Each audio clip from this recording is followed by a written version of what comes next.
Direktorat Jenderal Imigrasi Kementerian Hukum dan HAM mencegah Menteri Energi dan Sumber Daya Mineral Jero Wacik dan staf pribadi Jero I. Ketut Wiryadinata berpergian ke luar negeri. Pencegahan ini dilakukan mulai hari ini dan berlaku hingga 6 bulan ke depan.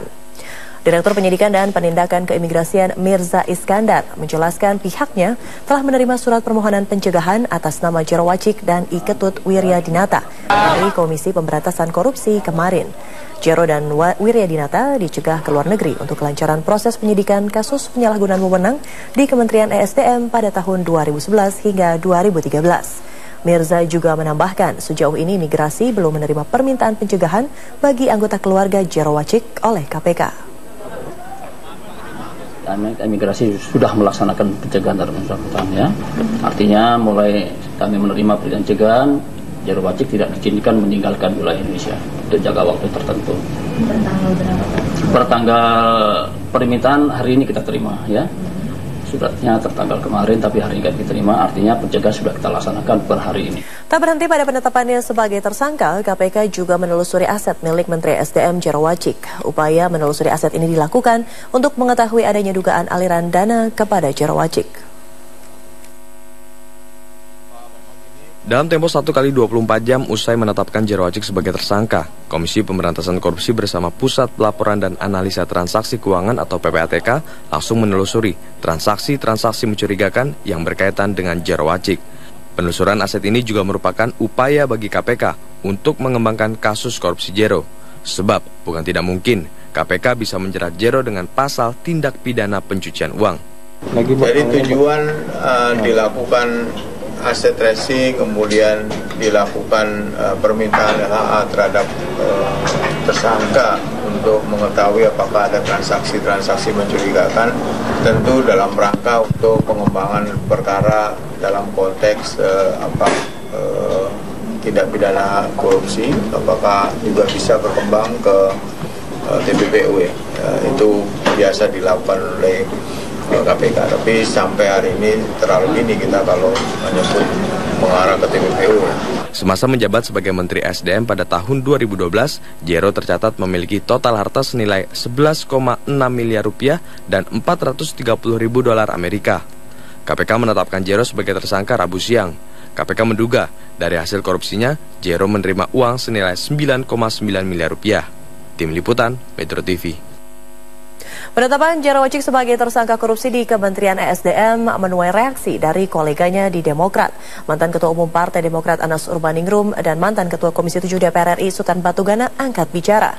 Anas kini menjadi terdakwa kasus gratifikasi Hambalang, sementara Sultan Batugana ditetapkan sebagai tersangka dalam kasus suap di SKK Migas.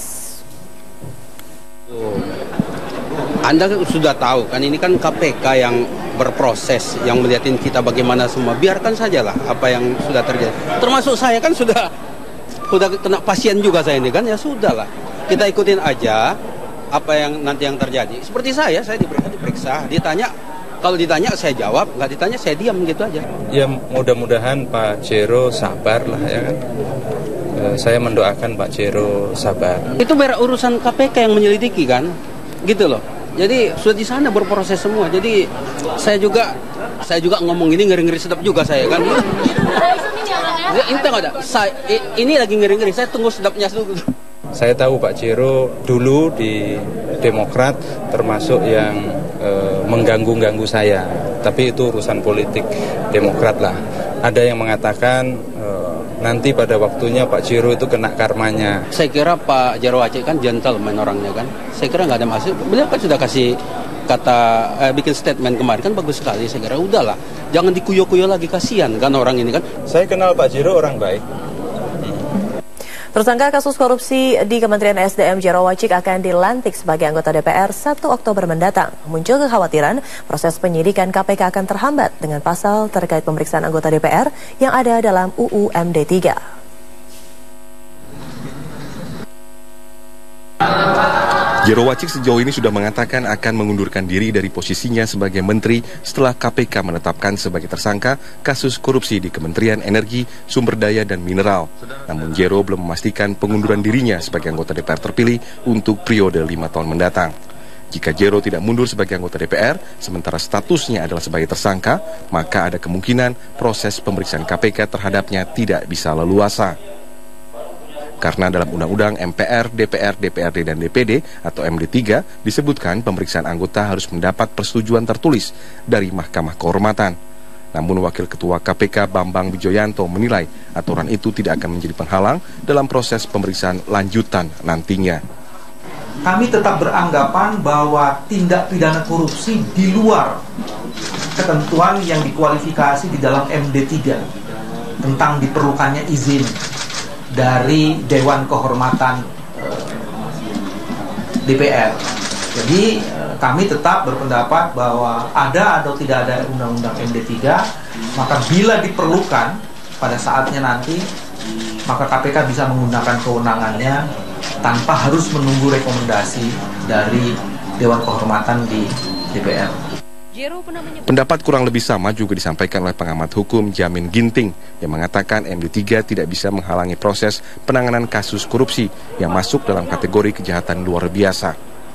Kita lihat bahwasannya kalau sudah jadi tersangka kan ada ayat yang berikutnya disebutkan bahwasannya tidak perlu mendapat persetujuan daripada Dewan Kehormatan. Jadi apa yang disampaikan oleh Pak BW itu pada waktu konferensi pers sudah benar. Jadinya tidak ada lagi hambatan bagi seorang anggota dewan yang akan ditetapkan sebagai tersangka. Apalagi ini kan tindak pidana korupsi yang extraordinary crime.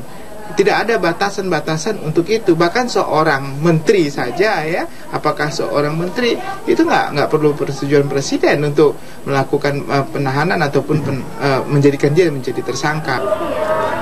Kasus korupsi Jero Wacik masih terus didalami oleh KPK. Jero ditetapkan sebagai tersangka karena dinilai melakukan pemerasan di lingkungan Kementerian ESDM untuk mendapatkan dana operasional tambahan. Tim Liputan Metro TV. Penetapan Jero Wacik sebagai tersangka kasus dugaan penyalahgunaan wewenang dan pemerasan di Kementerian SDM seolah mengkonfirmasi Partai Demokrat dekat dengan skandal migas. Sebab sebelum menetapkan Jero sebagai tersangka, KPK telah lebih dahulu menetapkan anggota Komisi Energi Sutan Batugana.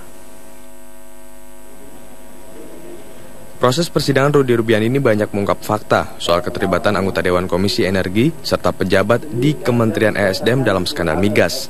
Dan bukan sebuah kebetulan. Mereka yang diduga terlibat adalah para kader Partai Demokrat. Bermula dari adanya pembagian THR untuk anggota DPR Komisi 7 sebesar $200.000, KPK akhirnya menetapkan Sutan Batugana sebagai tersangka. Uang itu diantar oleh kader Demokrat Tri Yulianto. Namun Tri hingga kini masih berstatus saksi. Tak hanya itu, KPK menduga Sutan berperan banyak dalam upaya pemulusan anggaran APBNP 2013. Fakta itu terungkap dari keterangan pejabat Kementerian SDM yang mengantarkan uang senilai $200.000 kepada staf Sutan Batugana, Irianto Muhyi. Misalnya ini bukanlah gambaran atau dugaan keterlibatan semua aktor. Ini baru beberapa pucuk-pucuknya saja, begitu ya. Kalau kita lihat misalnya Kementerian SDM sebagai kementerian yang sangat strategis, yang vital, gitu ya. Tidak hanya dalam konteks penerimaan negara, tetapi juga belanja-belanja negara, gitu. Nah jelas di dalam proses pengelolaan keuangan negara, Kementerian SDM kan juga melibatkan mitra-mitra yang lain. Begitu. Namun Partai Demokrat membantah jika disebut partainya rekat dengan dugaan korupsi di sektor migas. Nah mana datanya? Datanya apa? Ya, sementara yang lain KPK kan mengatakan ada 300 lebih ya yang sudah terjerat. Kalau kalian katakan paling banyak dari Demokrat itu datanya mana? Selain dalam kasus korupsi migas, sebelumnya sejumlah kader Partai Demokrat juga terjerat kasus korupsi. Di antaranya Muhammad Nazarudin dan Angelina Sondah yang terjerat kasus suap proyek Wisma Atlet. Tim Liputan, Metro TV. Posisi strategis Kementerian Energi dan Sumber Daya Mineral semakin mendapat sorotan pasca ditetapkannya Jero Wacik sebagai tersangka kasus dugaan korupsi. Presiden terpilih Joko Widodo pun dituntut untuk bisa menempatkan orang yang tepat sebagai Menteri SDM. Tugas yang tak mudah bagi Presiden terpilih Joko Widodo untuk membangun pemerintahan yang bersih. Kasus yang menyeret Menteri Energi dan Sumber Daya Mineral Jero Wacik harus menjadi pelecut semangat bagi Jokowi dan Yusuf Kala untuk menempatkan figur yang tepat di kabinetnya, terutama di sektor-sektor strategis. Menurut Indonesia Corruption Watch, sektor energi merupakan salah satu sektor yang rawan korupsi karena menjadi ajang operasi mafia migas. Untuk itu, selain KPK yang dituntut bisa mengungkap tabir korupsi di ESDM, Presiden terpilih juga dituntut untuk bisa menempatkan orang yang tepat di kementerian ini. Kalau dilihat dari kasusnya, ini kan bagian kecil dari hal besar yang ditangani oleh ESDM. Gitu ya. Jadi saya kira mesti dicari, perluas proses penyidikan ini gitu ya. Jangan-jangan juga ada terjadi di bagian-bagian yang lain justru yang sensitif. Saat berkampanye dulu, Joko Widodo pernah menyinggung kinerja Kementerian ESDM yang buruk di bawah kepemimpinan Jero Wacik. Ia mengkritisi krisis listrik yang melanda Pulau Kalimantan yang kaya batu bara, tetapi tidak mampu menjadi penopang kebutuhan energi. Jokowi bahkan sempat berandai-andai, jika berada di posisi SBY sebagai presiden, maka ia tentu akan memecatnya. Namun kini, Jokowi tak boleh hanya bisa sekedar mengkritik, tetapi wajib mewujudkan kritik yang dilontarkannya dulu.